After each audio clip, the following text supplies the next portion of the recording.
ये दो दो नशे हो गए, नहीं दो नशे हो गए। एक तो नशा खूब कर रखा था, एक आदमी को औरत का आदमी को नशा, ये सबसे बड़ा हो गया। अभी आपने जिनकी बातें सुनी वो साहिल की नानी है, वही साहिल जो सौरभ राजपूत मर्डर केस का मुख्य आरोपी है। पुलिस के मुताबिक साहिल और मुस्कान ने मिलकर सौरभ राजपूत की हत्या की थी। अब इसी मामले में जांच भी चल रही है और इसी मामले में दोनों आरोपी जेल में बंद हैं। ये मर्डर केस यूपी के मेरठ में हुआ है, इसलिए मुस्कान और साहिल फिलहाल मेरठ के जिला जेल में कैद हैं। यहीं पर साहिल से मिलने के लिए उसकी नानी पहुंचती हैं। 26 मार्च को मुलाकात के बाद उन्होंने मीडिया से बात करते हुए कहा कि साहिल दो नशों के प्रभाव में था, इसी वजह से उसने ये सब किया। उनकी बात का वो पूरा हिस्सा सुनिए। अरे मैं कह रही हूँ, मुझे अब तुम्हें यकीन नहीं आ रहा, इतनी बात मैं कह रही हूँ कि उससे ज्यादा लड़के का दुख कुछ नहीं करा। ये दो दो नशे हो गए, नहीं दो नशे हो गए। एक तो नशा खूब कर रखा था, एक आदमी को औरत का आदमी को नशा, ये सबसे बड़ा हो गया। इसके पहले ये भी रिपोर्ट्स आई थी कि साहिल और मुस्कान जेल के अंदर भी नशीले पदार्थों की मांग कर रहे हैं। आरोपी साहिल अपनी नशे की लत के अलावा अपने बालों को लेकर भी चर्चा में रहा। अब पता चला है कि उसके बाल भी काट दिए गए हैं। ये भी खबर मिली है कि वो अब सामान्य बिहेवियर करने लगा है। मेरठ जिला जेल के वरिष्ठ जेल अधीक्षक ने उसके वर्तमान स्टेटस के बारे में क्या बताया, सुनिए। साहिल और मुस्कान के हालात सही है और अब विड्रॉल जो सिम्टम थे वो समाप्त हो गए।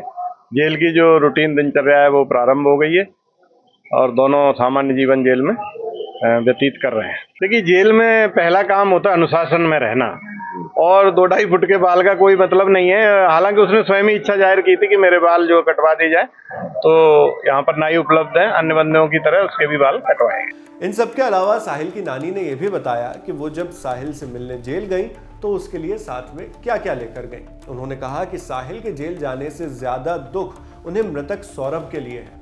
साथ ही बातों बातों में उन्होंने मीडिया से नाराजगी जता दी। अपने साहिल से ज्यादा उस लड़के का दुख है बहुत। सूर्य नारायण मेरे आ गए हैं, झूठ नहीं है, उसका बहुत दुख है जो हुआ उसके साथ, अति हुई बस। चलो, अब क्या क्या होगी उससे साहिल से? अब जाऊँ देखूं क्या कहता है, जब है अब जो कुछ लाई कपड़े अपने दे दूं। अच्छा, कपड़े और क्या लाई उसके लिए? और एक नमकीन का वो लाई हूँ। और वो लाई क्या है, कहाँ सामान तुम्हारा? सामान कहाँ है? कोई अंदर पड़ा है। अच्छा, हाँ, मतलब साहिल की याद आ रही थी आपको? अरे मिलना तो था ही किसने दिन। और सुनो ये हटा लो।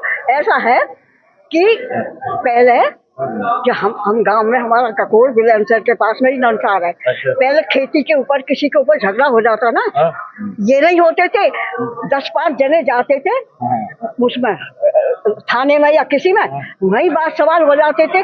अब तो ये है कि हमारी गली में कोई कुत्ता है उससे भी पूछी जाएगी, हमारी गली में कोई सुअर है उससे भी पूछी जाएगी। अच्छा, ये बताओ, हमारी गली में भैंस वो है, सबसे बताना क्या हो गया। ये ठीक है, उसने करा है, थाने में बात होनी चाहिए। ये देख कर तो ऐसा लगा क्या है, अति, हर चीज की अति हो रखी, हर चीज की। सौरभ राजपूत मर्डर केस पिछले हफ्ते से चर्चा में है, जब पुलिस को मेरठ में एक नीले ड्रम के अंदर शव बरामद हुआ। वो शव मर्चेंट नेवी में रहे सौरभ राजपूत का था। हालांकि कुछ रिपोर्ट्स बताती हैं कि बाद में वो लंदन में एक बेकरी में काम करने लगे थे। इस हत्या की साजिश कथित तौर पर सौरभ की पत्नी मुस्कान रस्तोगी और उसके प्रेमी यानी मुस्कान के प्रेमी साहिल शुक्ला ने मिलकर रची और फिर उसे अंजाम दिया। आरोपों के मुताबिक 4 मार्च को यह घटना हुई थी। हत्या की डिटेल्स बहुत विभत्स थी। अभी इस केस की जांच और कानूनी कार्यवाही दोनों जारी है। जब इस पर कोई नई अपडेट आएंगी तो वो भी हम आप तक इसी तरह पहुंचाएंगे। बाकी आप साहिल की नानी की कई बातों पर क्या सोचते हैं, हमें कमेंट बॉक्स में लिखकर जरूर बताएं। मेरा नाम है नावेद, कैमरे पर मेरे साथ मुकेश है। आप देखते रहिए दी लल्लन टॉप। शुक्रिया।